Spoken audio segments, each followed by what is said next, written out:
je suis un peu intimidée de prendre la parole. Ça fait bien longtemps que je ne l'ai pas fait dans une assemblée politique. En même temps, j'en suis très heureuse et devant tant de monde et sur un sujet qui, pour moi, est absolument essentiel. Et vous comprendrez pourquoi dans mon intervention. Dans l'intervention liminaire, vous avez dit on a un problème avec la démocratie. Et c'est vrai que c'est tout à fait clair qu'on a un problème avec la démocratie et en même temps c'est curieux, on a des institutions qui sont légitimes, on a des réformes qui ne sont pas tellement discutées dans l'opinion publique, donc on pourrait se dire tout va très bien Madame la Marquise, mais on a un président de la République qui contrôle tout, un Parlement qui est aux ordres, et le sentiment, sinon d'une dérive autoritaire, au moins qu'il y a, de façon assez sourde, des atteintes aux droits fondamentaux qui se font un petit peu partout. J'en prendrai 3 exemples. Est-ce que les ordonnances respectent vraiment le principe de la liberté syndicale? Personnellement, j'en doute fort.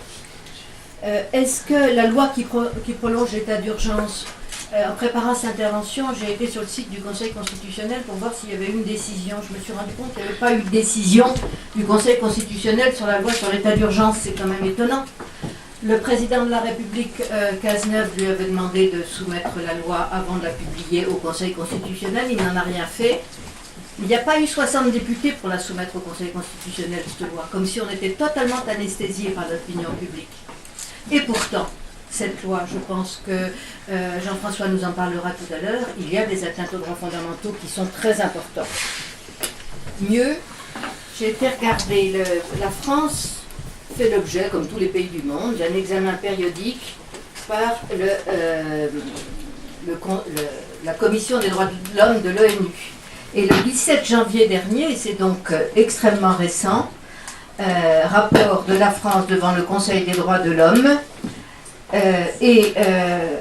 les États, donc le Conseil des droits de l'homme de l'ONU, s'est inquiété du manque de respect du droit des migrants et demandeurs d'asile, du manque de respect des droits de l'homme dans le cadre de la lutte contre le terrorisme, des violences policières, des inégalités persistantes entre les femmes et les hommes, de la nécessité de lutter contre les violences faites aux femmes, etc.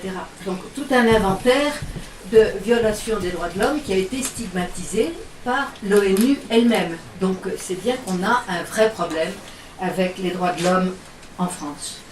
Alors l'opinion, les médias diront, notamment par rapport aux problèmes de sécurité ou d'immigration, j'y reviendrai tout à l'heure, bon mais peu importe dès lors qu'on mène une politique efficace. Le terme c'est efficace et pragmatique, donc dès lors que c'est efficace et pragmatique, finalement les droits de l'homme, c'est pas grand-chose, et le président de la République lui-même a assimilé les droits de l'homme à des bons sentiments en critiquant les associations défendant les droits de l'homme, comme si les droits de l'homme étaient des bons sentiments.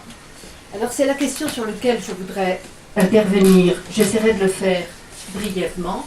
Je pense que quand un président de la République traite les associations de droits de l'homiste et que c'est des bons sentiments, c'est quelque chose de très grave, parce que là, il faut s'interroger sur pourquoi cet affaissement des droits de l'homme, qu'est-ce que ça signifie, et autour de la question, est-ce que le respect des droits de l'homme est au fondement de nos démocraties modernes, mais j'introduirai une étape supplémentaire, est-ce que les droits de l'homme sont au fondement d'un état de droit qui puisse garantir la démocratie?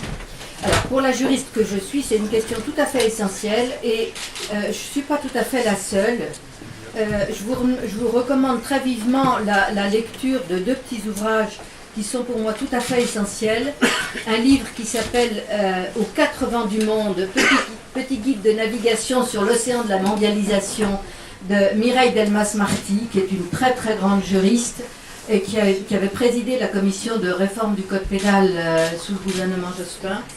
Et puis un autre livre qui est assez accessible aussi, qui s'appelle L'Esprit de Philadelphie. Philadelphie, c'est la déclaration de Philadelphie, j'y reviendrai tout à l'heure, c'est la déclaration de l'Organisation internationale du travail au lendemain de la guerre et qui a fondé toutes les déclarations des droits économiques et sociaux. L'Esprit de Philadelphie, la justice sociale face au marché total d'Alain Suppiot. Suppiot est un juriste, anthropologue, qui est à l'heure actuelle professeur au Collège de France.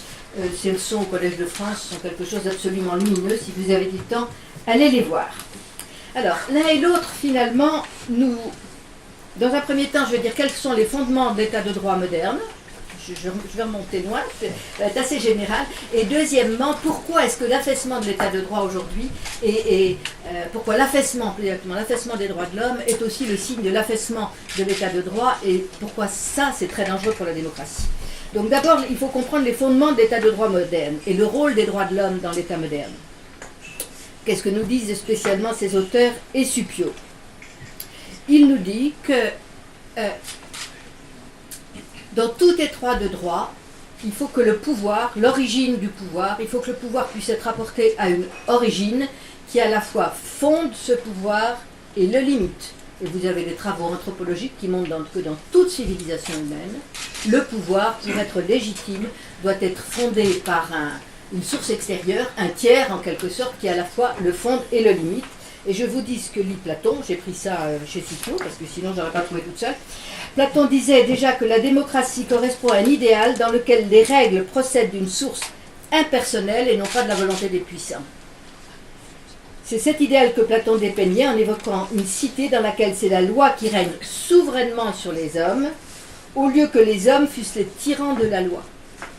Dire que la loi règne souverainement, c'est dire qu'elle procède d'une instance extérieure au législateur lui-même. Alors j'entends bien la critique, mais enfin, on a un Parlement qui est souverain, le Parlement souverain dicte les lois, il est légitime, il a été élu, il est légitime, donc les lois qu'il vote sont légitimes. On a entendu ça tout le 19e siècle, on entend encore ça aujourd'hui, et on entend Macron nous le dire tous les jours, les lois sont légitimes puisqu'elles ont été élues. D'abord c'était dans mon programme, et ensuite ça a été voté par le Parlement. Alors, je crois qu'il faut faire attention à cette approche. Rappelons-nous, le nazisme est arrivé par une procédure démocratique. Les lois nazies ont été fondées sur les lois de la biologie, c'est-à-dire sur la race, c'est-à-dire sur quelque chose qui n'était pas extérieur au pouvoir lui-même, qui était, donc je reviendrai tout à l'heure sur les dérives scientifiques, quand on mélange droit et science, à quel point ça peut être dangereux. Mais on voit bien là, dans l'exemple du nazisme, à quel point, si on ne réfère pas le droit, l'État lui-même, le fondement de l'État à une source extérieure, mais si on le réfère à des sources internes à la société elle-même, on peut arriver à ce que Suppiot appelle, enfin, ce qui a été de la barbarie.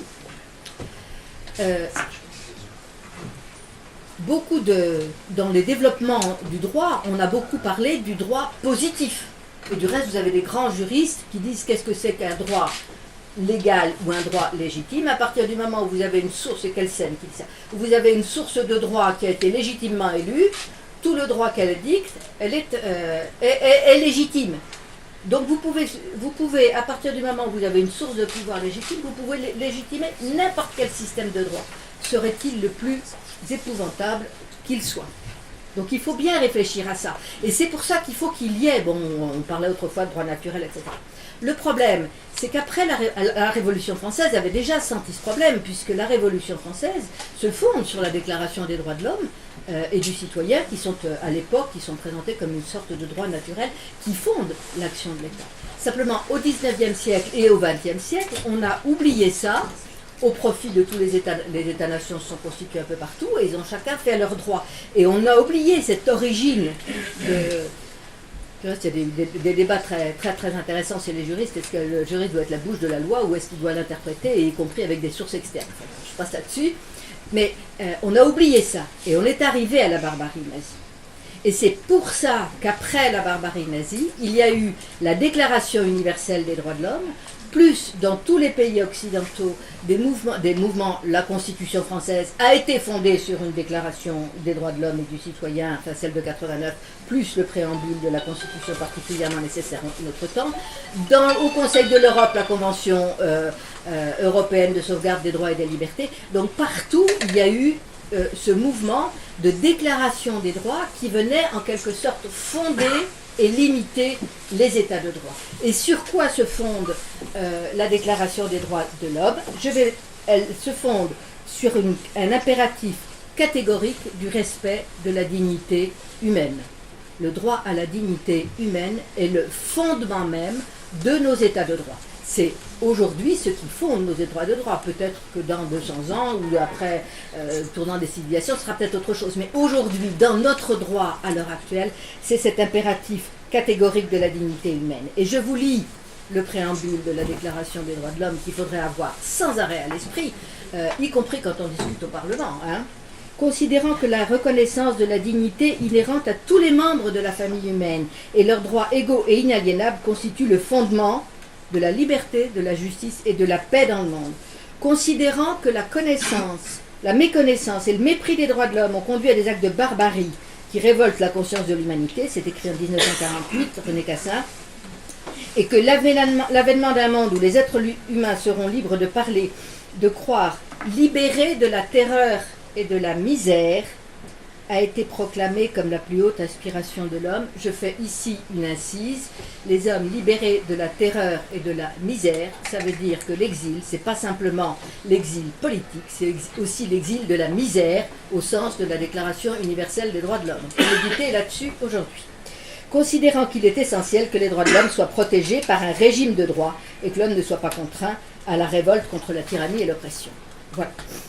Alors, donc, vous voyez bien, on a un état de droit qui est fondé, mais qui est fondé, alors là, en droit positif, parce que c'est des règles qui ont une vigueur juridique, qui nous lient, en particulier la Convention européenne des droits de l'homme, parce que la Convention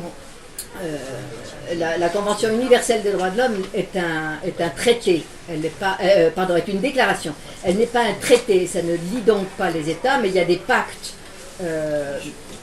sur les libertés civiques et puis les pactes sur les droits économiques et sociaux qui, eux, lient les États. Mais nous avons dans l'ensemble européen la Convention EDH et la Charte sociale des droits européens.